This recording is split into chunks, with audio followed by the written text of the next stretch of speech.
Hello दोस्तों, नमस्कार। मेरा नाम है विवांशु। स्वागत है आप सभी का हमारे एक और नए वीडियो में। दोस्तों, जैसा कि आप सभी लोग को पता है, इस समय यूपी पीसीएस 2022 का फाइनल रिजल्ट आ चुका है। तो अभी इसी क्रम में इंटरव्यू वगैरह हम कर रहे हैं। तो अभी हमारे साथ हैं यूपी पीसीएस 2022 के टॉपर अवध भान सिंह भदौरिया सर हैं। सर का सिलेक्शन डीएसपी की पोस्ट पर 19वीं रैंक के साथ हुआ है। और आप लोग को जानकारी के लिए बता दें, सर का इसके पहले जो है आरओ का जब रिजल्ट आया था तो वहाँ पर फर्स्ट रैंक के साथ सर का सिलेक्शन हुआ है। तो काफ़ी खुशी की बात है। तो चलिए आज के इस वीडियो में जानेंगे सर ने अपनी स्ट्रेटजी क्या रखी थी, क्या बुक फॉलो करते थे और अपनी तैयारी सर ने कैसे की थी। तो आप लोग वीडियो में अंत तक बने रहिएगा। चैनल पर पहली बार आए, चैनल को सब्सक्राइब जरूर कर लीजिएगा। सर, हमारे व्यूवर्स जो वीडियो देख रहे हैं, हमारी तरफ से आपको बहुत बहुत बधाई सर। बहुत बहुत धन्यवाद सर। सर, क्वेश्चन हमारा पहला यही रहेगा कि आपका मतलब बचपन किस तरीके से रहा और बचपन की पढ़ाई किस तरीके से रही वहाँ। सर मैंने बचपन की पढ़ाई अपने गांव सिठौरा से ही की है। फिफ्थ तक पढ़ने के बाद मैं सिक्स से ट्वेल्थ तक मैंने विद्या मंदिर inter college VIP road Fatehpur से पढ़ाई की है। और इसके बाद मैंने बीटेक किया है ग्रेजुएशन में BBS college of engineering and technology पापा से। और उसके बाद मैंने तैयारी शुरू कर दी थी। तो कब से आप सिविल की तैयारी में मतलब एंटर किए थे? सर 2018 से मैंने स्टार्टिंग की थी इसकी और तब से लगातार तैयारी चल रही है अभी तक। इसके लिए आपको मोटिवेशन मतलब गाइडेंस कहाँ मिला था? मतलब कहाँ से आपने सोचा कि नहीं अब इधर जाना चाहिए? सर ये मेरा चाइल्डहुड ड्रीम था, इसलिए मैंने ग्रेजुएशन के बाद ही इसकी तैयारी शुरू करने की कोशिश की थी। तो जब आप अपनी तैयारी स्टार्ट की तो किस तरीके से मतलब अपनी तैयारी स्टार्ट की? जैसे कहीं कोचिंग वगैरह ज्वाइन की या फिर किस तरीके से रहा पहला कदम? सर मैंने तैयारी स्टार्ट की थी कोचिंग ज्वाइन करके ही। ध्येय आईएएस से मैंने प्री कम मेंस बैच किया था और मेन प्री मेंस और इंटरव्यू तैयारी सब वहीं से हुई है सर। Pre mains interview. जी जी। तो सर, अब इसके पहले जैसे कि हम बात करें तो आपका आरओ में भी सिलेक्शन हुआ है। तो आप मतलब दोनों की कंबाइंड किस तरीके से तैयारी करते हैं, पहले ये बता दीजिए। सर मैंने मेन फोकस यूपीएससी पे किया था और उसके साथ ही यूपी पीसीएस का पेपर भी दे रहा था। तो जब प्री की तैयारी कर रहा था ध्येय आईएएस में, तो वहाँ पे जो भी नोट्स बनाए जाते थे उनको मैं कई बार पढ़ता था। और इसके बाद एनसीईआरटीज़ की बुक्स थी और लक्ष्मीकांत स्पेक्ट्रम, ये जो स्टैंडर्ड बुक्स होती हैं, इनको भी सर पढ़ता रहता था। तो सर जब मेरा प्री निकल गया, इसके बाद मेंस के लिए मैंने ध्येय में टेस्ट सीरीज ही ज्वाइन की थी। और इसके बाद इंटर मेंस निकलने के बाद मैंने इंटरव्यू गाइडेंस प्रोग्राम भी वहाँ ज्वाइन किया था। तो सर एक जो पूरा पैकेज होता है तैयारी का, मैंने पूरा ध्येय से किया और वहाँ से मुझे अच्छा रिजल्ट मिला। सर, जैसे कि हम बात करें, अभी आप बता रहे हैं तो यहाँ पर आपने साथ ही साथ जैसे यूपीएससी की तैयारी स्टार्ट की थी तो आपका पहले आरओ में हुआ, उसके बाद यहाँ पर हुआ। तो बहुत सारे छात्र कंफ्यूज रहते हैं कि मान लीजिए हम पीसीएस की तैयारी करें तो सब मतलब हमें पीसीएस का एग्ज़ाम देना चाहिए या फिर इसके अलावा भी और साथ साथ में किसी एग्ज़ाम को मतलब टारगेट करना चाहिए? मुझे लगता है कि जो लोग भी सिविल की तैयारी कर रहे हैं, अगर कोई और एग्ज़ाम है जिसका सिलेबस सिविल से मैच कर रहा है या थोड़ा बहुत अलग है, तो उसको कर लेना चाहिए अदर एग्ज़ाम्स की भी तैयारी। क्योंकि ये इसमें क्या है, सिविल सर्विस में कोई सिक्योरिटी नहीं होती सिलेक्शन की। तो एक प्लान बी जिसे कहते हैं वो उधर रेडी रहता है। Plan B. तो आप मतलब प्लान बी आपके हिसाब से क्या लगता है, प्लान बी कितना इंपॉर्टेंट रहता है आपकी तैयारी में? सर प्लान भी बहुत ज़रूरी है क्योंकि इधर जो भी अनसर्टेनिटी है वो बहुत ज़्यादा है। तो अगर लाइफ में अपने लिए कोई एक मतलब आर्थिक सुरक्षा जिसे कहते हैं वो अगर करनी है, तो एक प्लान भी ज़रूर रेडी होना चाहिए। और तैयारी का मीडियम क्या रहा सर आपकी? सर मेरा हिंदी मीडियम था तैयारी का। और मैं ऑप्शनल सर इंग्लिश में लिखता था क्योंकि मुझे इंग्लिश में ऑप्शनल कंफर्टेबल लगता था। तो हम यही आपसे जानना चाहेंगे कि आपने जैसे कि बीटेक किया है तो जो कि इंग्लिश में होता है, तो जो बीटेक वाले बच्चे हैं लगभग जो बीटेक वाले बीटेक करके आते हैं तो वो यहाँ पर जब सिविल की तैयारी करते हैं तो इंग्लिश मीडियम रखते हैं, क्योंकि इंग्लिश मीडियम लोग कहते हैं कि सिलेक्शन का रेशियो ज़्यादा होता है। तो आपने हिंदी मीडियम क्यों चूज किया, इसका क्या रीज़न रहा सर? बीटेक की तैयारी से मुझे लगता है इसका कोई मतलब नहीं है, क्योंकि बीटेक में जो भी लिखना होता है वो उसमें सब टेक्निकल वर्ड्स होते हैं, वो सब यूज़ कर लिए जाते हैं। और इधर क्या होता है कि टेक्निकल और नॉन टेक्निकल दोनों वर्ड्स यूज़ करने पड़ते हैं आंसर राइटिंग में।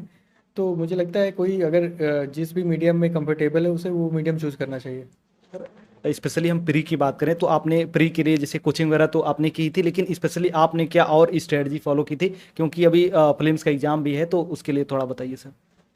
सर जैसे प्रीलिम्स का भी एग्ज़ाम आने वाला है, 1 महीने बचे हुए हैं। तो मेन फोकस रिवीजन पे होना चाहिए। जिन्होंने भी 1 डेढ़ साल 2 साल जो भी पढ़ा हो उसको लास्ट में वो रिवाइज़ कर ले, ताकि आते हुए क्वेश्चन गलत ना हो। क्योंकि मुझे लगता है कि आते हुए क्वेश्चन गलत होने से सिलेक्शन रुक जाता है, अगर वो सही हो जाए तो सिलेक्शन हो जाता है। तो क्या आपने जैसे करंट अफेयर वगैरह की बात करें, क्योंकि करंट अफेयर काफ़ी इंपॉर्टेंट होता है, काफ़ी सारे क्वेश्चंस आते हैं, तो करंट अफेयर की आपने तैयारी किस तरीके से की थी, क्या सोर्स रखते थे आप? सर मेरा फर्स्ट प्रेफरेंस ध्येय आईएएस की परफेक्ट 7 मैगजीन होती है, क्योंकि वो प्री के साथ मेंस के भी टॉपिक कवर कर लेती है, तो एक समग्र अध्ययन हो जाता है। और सर सेकंड पे मैं आई दृष्टि रखता हूँ, और घटनासार पब्लिकेशन का एक बुकलेट आती है, तो उसको भी फॉलो करता हूँ। इन तीनों का सर एक पैकेज बन जाता है, तो सर करंट हो जाता है इससे। तो क्या आप न्यूज़पेपर वगैरह भी पढ़ते थे या फिर डेली करंट अफेयर यूट्यूब वगैरह पे कहीं पढ़ते थे? दोस्तों आप लोग के साथ एक इंपॉर्टेंट इन्फॉर्मेशन शेयर करना था, इसलिए वीडियो को बीच में रोकना पड़ा, इसके लिए माफ़ी चाहेंगे। दोस्तों आप सभी स्टूडेंट्स की हाई डिमांड को देखते हुए पीडब्ल्यू ने अपना फाउंडेशन बैच लॉन्च कर दिया है। तो दोस्तों यदि आपका भी सपना है पीसीएस अधिकारी बनने का, तो आप अपनी तैयारी अभी से स्टार्ट कर दीजिए। दोस्तों पीडब्ल्यू आप सभी के लिए ओनली आईएएस के साथ मिलकर अपना सक्षम 2.0 बैच लेकर आया है, जहां पर 69 बीपीएससी तथा यूपीपीएससी 2024 के लिए फाउंडेशन कोर्स। दोस्तों इस कोर्स में अपडेटेड सिलेबस के साथ बाइलिंगुअल क्लासेस चलेंगे, जहां पर लोकेश सर, वरुण सर, दीपक सर और बहुत सारे एक्सपर्ट टीचर आप लोग को पढ़ाने वाले हैं, और साथ ही साथ free class notes and monthly magazine वगैरह भी प्रोवाइड कराई जाएगी। तो ये बैच 22 मार्च से स्टार्ट हुआ है और इसका अभी फीस रखा गया है 3,999 रुपये। और यदि आप लोग स्क्रीन पर दिया गया कूपन कोड यूज करेंगे तो आप लोग को हमारी तरफ से 500 रुपये का एक्स्ट्रा डिस्काउंट भी मिलेगा। अभी तो हमें सबसे अच्छा मौका लगता है फाउंडेशन से अपनी तैयारी स्टार्ट करने का। तो अब देर किस बात की, वीडियो के डिस्क्रिप्शन बॉक्स में पीडब्ल्यू का लिंक दिया गया है, जाइए और अपनी क्लासेस को ज्वाइन कीजिए। और हाँ दोस्तों, पीडब्ल्यू की तरफ से यूपीपीएससी 2023 के लिए 30 डेज का फ्री क्रैश कोर्स चलेगा, जिसके लिए 11 अप्रैल को शाम 6 बजे ओरिएंटेशन सेशन भी रखा गया है। तो आप लोग इसको जरूर ज्वाइन करें, इसका भी लिंक वीडियो के डिस्क्रिप्शन बॉक्स में दिया गया है। न्यूज़पेपर वगैरह भी पढ़ते थे या फिर डेली करंट अफेयर यूट्यूब वगैरह पे कहीं पढ़ते थे? सर मैं न्यूज़पेपर बहुत ज़्यादा करंट के लिए नहीं पढ़ता था, बस एक सरसरी निगाह देखता था कि क्या न्यूज़ चल रही है। बाकी करंट के लिए यही मैगजीन फॉलो करता था जो तीनों बताई हैं मैंने। यूट्यूब वगैरह पे बहुत सारी क्लासेज वगैरह चलती हैं जहाँ पर करंट अफेयर का न्यूज़ प्रोवाइड कराया जाता था, तो क्या आप मतलब वो चीज़ भी फॉलो करते थे कुछ? सर ऑनलाइन माध्यम में मैं उत्कर्ष सर की जो क्लासेस हैं और ग्रुप में वो एक सर पीडीएफ डालते हैं सर, उनको मैं डेली देख लिया करता था। और लास्ट टाइम जो मंथली कंपाइलेशन होता है उनका, और स्टडी फॉर सिविल सर्विस का भी एक कंपाइलेशन है सर, उसको भी फॉलो कर लेता था। तो यूपी पीसीएस में जैसे कि जो यूपी का क्वेश्चन आता है, खासकर प्रीलिम्स की बात करें, तो उसके लिए आपने कहाँ से तैयारी की थी? सर उसके लिए मैंने परीक्षा वाणी की बुकलेट फॉलो की थी, और एक घटना चक्र की आती है यूपी तथ्य सार करके, तो उसको भी पढ़ा था। यहाँ पर मेंस की बात करते हैं, तो मेंस के लिए आपने क्या अलग से स्ट्रेटजी फॉलो की थी, और आंसर राइटिंग प्रैक्टिस वगैरह आप किस तरीके से करते थे? सर मेंस के लिए मैंने बैच करने के बाद मेरा एक ही टारगेट था कि मैं ज़्यादा से ज़्यादा टेस्ट सीरीज़ लिखूं, तो मैंने ध्येय की टेस्ट सीरीज़ फॉलो की थी, और उनमें जो भी कमियां होती थी उनको सर बताते थे कि यहाँ पे ऐसे सुधार किया जा सकता है, यहाँ पे ऐसे डेटा डाला जा सकता है, तो उन्हीं को मैं उस पर ध्यान देता गया, और मुझे लगता है कि मेरे आंसर राइटिंग एक अच्छे लेवल पर पहुँच गई थी। तो लगभग कितना आपने मेंस के लिए टेस्ट सीरीज लगाई होगी? सर मैंने 2021 का जब मेंस दिया था तब लगभग 20-25 टेस्ट लिखे थे, और जब 2022 का मेंस दिया तब भी लगभग 12 या 13 टेस्ट लिखे थे। इस बार आपका अटेम्प्ट कौन सा था सर? सर ये मेरा तीसरा अटेम्प्ट था। तीसरा। कुछ छात्र हमारे पास कमेंट कर रहे थे कि मतलब जो कैंडिडेट्स अपना आंसर राइटिंग प्रैक्टिस वगैरह करते हैं, तो वो अपना जो पेन रखते हैं वो कौन सा रखते हैं, क्योंकि बहुत सारे छात्र अपना 3 रुपये या 5 रुपये वाला पेन यूज करते हैं। बहुत सारे कैंडिडेट्स थोड़ा और महंगी पेन आती है, वो लोग बोलते हैं कि उससे ज़्यादा अच्छे से आंसर लिखा जा सकता है। तो आप किस तरीके से अपना पेन वगैरह कौन सा यूज करते थे? हाँ सर, मुझे लगता है मार्केट में बहुत बड़ा र्यूमर फैला हुआ है। मैं तो जीएस के जो भी आंसर्स थे 3 रुपये वाली पेन से लिखता था, क्योंकि उससे लिखने में मेरी स्पीड बहुत फास्ट रहती थी। और बाकी जो हिंदी और ऐसे का पेपर था तो उसमें टाइम काफ़ी रहता है, तो उसमें मैं कोई एक जेल का पेन आता है, मुझे याद नहीं है कि शायद 50 से 60 रुपये का आता है, उससे मैं लिखता था, तो उसमें काफ़ी अच्छी राइटिंग बन जाती थी। बाकी राइटिंग बहुत ज़्यादा मैटर नहीं करती है, मेन कंटेंट मैटर करता है, वो मैं पूरा करता था और मुझे लगता है उससे अच्छा इफेक्ट पड़ता था।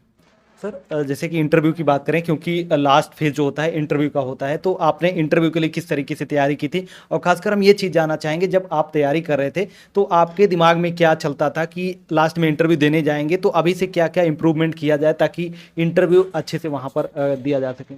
सर इंटरव्यू में कई चीज़ें ध्यान में रखनी होती हैं। सबसे पहली चीज़ तो होती है कि आपका अपीयरेंस कैसा है, और दूसरी चीज़ ये होती है कि आप किस स्टाइल में वहाँ बात कर रहे हैं, और तीसरा ये होता है कि सर नॉलेज होनी चाहिए, जो भी करंट के टॉपिक्स चल रहे हैं उसमें आपकी मतलब क्या विचार होते हैं वो रखने पड़ते हैं। तो सर मुझे लगता है जो मॉक इंटरव्यू होते हैं कोचिंग्स ऑर्गेनाइज कराती हैं, तो इसमें सर ज़रूर जाना चाहिए, क्योंकि इससे जो भी आपकी कमियां होती हैं वो सब आपके सामने आ जाती हैं, और जब आप रियल इन्वायरमेंट में इंटरव्यू देते हैं तो उससे काफ़ी पॉजिटिव इफेक्ट पड़ता है। सर हमारे साथ बहुत सारे छात्र जुड़े हैं जो कि यूपी पीसीएस की तैयारी कर रहे हैं, तो आपका उनके लिए कोई सजेशन या सुझाव रहेगा कि अपनी तैयारी किस तरीके से कंटिन्यू करें? सर जो भी तैयारी कर रहे हैं उनको यही सजेशन है कि जो भी मटेरियल का वो सेलेक्ट कर रहे हैं पढ़ने के लिए, वो बहुत ही अच्छा मटेरियल पढ़ें, इधर उधर के कंटेंट में टाइम वेस्ट ना करें। और साथ ही जब भी तैयारी एक लेवल तक पहुंच जाए तो टेस्ट सीरीज़ ज़रूर ज्वाइन करें, क्योंकि टेस्ट सीरीज़ आपको ये बता देती है कि आपके रियल एग्ज़ाम में कितने मार्क्स आने वाले हैं। तो मुझे लगता है टेस्ट सीरीज़ ज़रूर ज्वाइन करना चाहिए और साथ में रिवीजन ज़रूर करना चाहिए। कुछ लोग ऐसे होते हैं जो पढ़ाई तो सर 1 महीने 2 महीने बहुत अच्छे से करते हैं, लेकिन उसी चीज़ को अगले 5 महीने तक रिवाइज़ नहीं करते हैं। तो ये टाइम इन्वेस्ट ना करके टाइम वेस्ट करना हो जाता है। तो मुझे लगता है प्रॉपर रिवीजन होना चाहिए और लगातार नए जो भी कंटेंट आ रहे हैं वो ऐड होते रहने चाहिए आपकी पढ़ाई में। सर जैसे कि अभी आपने बताया पेन की तरीके, एक र्यूमर और भी है कि जब मतलब तैयारी करें तो सोशल मीडिया हो गया या फिर अपना फ़ोन वगैरह जो है, सोशल मीडिया खासकर अकाउंट वगैरह अपना ब्लॉक करके रखना चाहिए। तो आपको मतलब क्या लगता है किस तरीके से मतलब सोशल मीडिया हेल्प करता है? यूट्यूब वगैरह या फिर बहुत सारे टेलीग्राम है जहाँ पर आपको अच्छे अच्छे कंटेंट भी मिल जाते हैं, तो मतलब कितना हेल्प करता है खासकर, और तैयारी में कितना बाधा बनता है? सर देखिए, कोई भी जो भी तैयारी करता है, अगर वो कहता है कि मैं साल भर लगातार 15 घंटे पर डे पढ़ता हूँ, तो मुझे लगता है वो सही नहीं बोल रहा है। एक एवरेज पढ़ाई 6-7 घंटे की होती है, उसके बाद दिन का जो टाइम मिलता है कुछ एंटरटेनमेंट के लिए भी निकालना चाहिए। अगर किसी को लगता है कि वो सोशल मीडिया यूज़ करके खुद का माइंड रिफ्रेश कर सकता है, तो ये बहुत अच्छी बात, उसे यूज़ करना चाहिए, लेकिन एक एक्सेस लेवल पर नहीं जाना चाहिए जहाँ पे वो खुद के लिए ही दिक्कत पैदा करने लगे। आपका मतलब डेली रूटीन क्या होता था पढ़ने का? मतलब कब उठते थे, किस तरीके से आपकी पढ़ाई होती थी? सर मेरा पहला ही रूटीन ये होता था, मैं उठने के बाद ज़्यादा टाइम वेस्ट नहीं करता हूँ। मुश्किल से 20 से 25 मिनट के अंदर ही मैं अपनी पढ़ाई शुरू कर देता था और 2 या 3 घंटे पहले ही उठने के साथ ही अपनी पढ़ाई कवर करता था। तो मुझे लगता था कि एक मुझे पर डे एक रिदम मिल जाती थी पढ़ने के लिए। तो जब शुरुआत अच्छी हो जाती है तो पूरे दिन की पढ़ाई भी अच्छी हो जाती है। और दिन में फिर बीच में 2-2 घंटे के स्लॉट निकालता था और उसमें पढ़ाई करता रहता था, तो सब चीज़ें कवर हो जाती थी उससे। तो क्या दिन में पढ़ना या फिर रात में पढ़ा, मतलब दिन में पढ़ना अच्छा होता है या फिर रात में पढ़ना? सर जब मन लगे तब पढ़ लेना चाहिए, ना दिन में ना रात में, ये कोई मैटर नहीं करता है। Okay, thank you so much sir बात करने के लिए, और भविष्य की आपको बहुत सारी शुभकामनाएं। Thank you, thank you. तो दोस्तों आप लोग को आज का वीडियो कैसा लगा? वीडियो अच्छा लगा तो वीडियो को लाइक, कमेंट और शेयर जरूर कर दीजिएगा। यदि आपका कोई सजेशन या सुझाव हो तो आप हमारे कमेंट बॉक्स में कमेंट करके बता सकते हैं। तो चलिए फिर मिलते हैं हम किसी नेक्स्ट वीडियो में, तब तक के लिए जय हिंद, वंदे मातरम।